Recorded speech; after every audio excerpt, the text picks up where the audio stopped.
a farm bill. We need it now. Thank you, Roger, for your leadership in National Farmers Union. Bob, it's great to see you. Thank you for the leadership of the American Farm Bureau. Thank you for all of our commodity folks that are here, folks that I know you got work to do, and yet you drove here or you flew here. Thank you for doing that. I want to say thanks to Ken Nobis, the president of Michigan Milk Producers, who's going to speak in a bit, and thanks to all of my colleagues. Now, I want to thank the House members that are here because they are strongly committed. I want to ask, though, Senator Harkin and Senator Klobuchar, Senator Moran to come join me because the effort that happened, I just want you to come up here. Senator Harkin, former chairman of the Agriculture Committee from the great state of Iowa. Senator Amy Klobuchar from the great state of Minnesota on the Ag Committee. Senator Jerry Moran, great state of Kansas. And he's here representing my great colleague, Senator Pat Roberts, because this was really a true partnership in the Senate, both in committee and on the floor. And I want to thank Senator Roberts. I want to thank all of my colleagues for working hard. Folks said we would not get this done. We'd never get it out of committee. We'd never get it off the floor. We could pay for the national deficit if we had $1 for every person who said we couldn't get this done. We did just because the truth is we wanted to get it done. There's no reason that this farm bill can't get passed by the House and get done in a conference committee. You just have to want to get it done. That's it. It's the political will to get it done. That's all this is about right now. Now, we have now 18 days until September 30th. 18 days. And we know that if the farm bill is allowed to expire and things begin to unwind, we turn back the clock in rural America to 1949. And you know what that means in terms of all of the policies, government planning restrictions, expensive price supports, and we see the markets, frankly, in total disarray. It's crazy. It's absolutely crazy to even get close to something like that. We have in the Senate passed a bipartisan farm bill that includes disaster assistance fully paid for within the savings in our bill. We did disaster assistance. Now, the House Agriculture Committee, in a bipartisan way, also passed a bill out of committee and included disaster assistance within their bill. And I want to thank both Chairman Lucas and Ranking Member Colin Peterson. And I have to tell you that Congressman Peterson has been doggedly involved all summer. He and I on the phone constantly trying to see if we couldn't find some way in August to be able to come up with a pre-conference package that we could then offer, but unfortunately the Speaker and the House Republican leadership would not back the chairman of the committee to get that done. So I just want to remind folks that when they talk about, well, we need disaster assistance, we did disaster assistance. We paid for disaster assistance, and we gave farmers long-term certainty by a 5-year farm bill.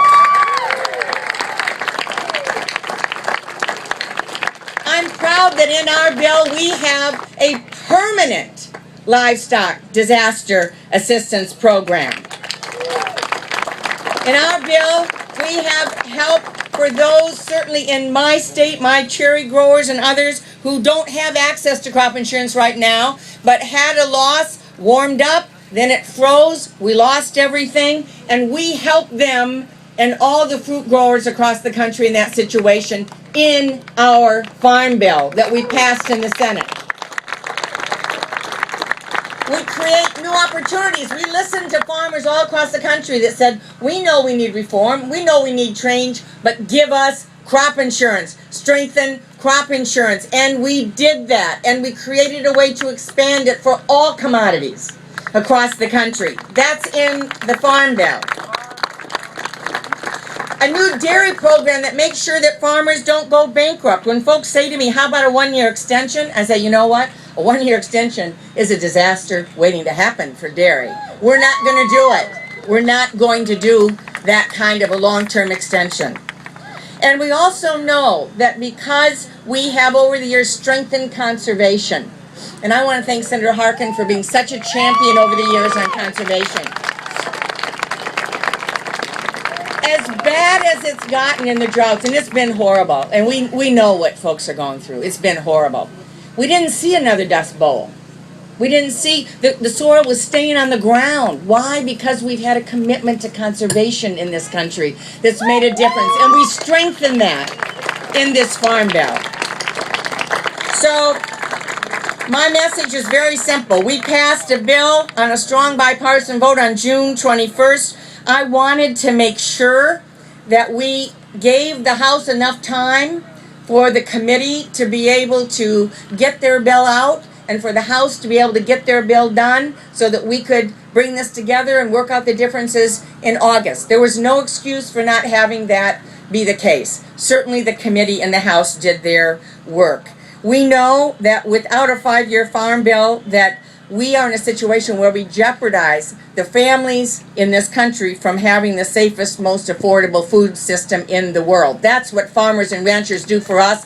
We ought to be saying thank you, and we ought to be supporting all of you.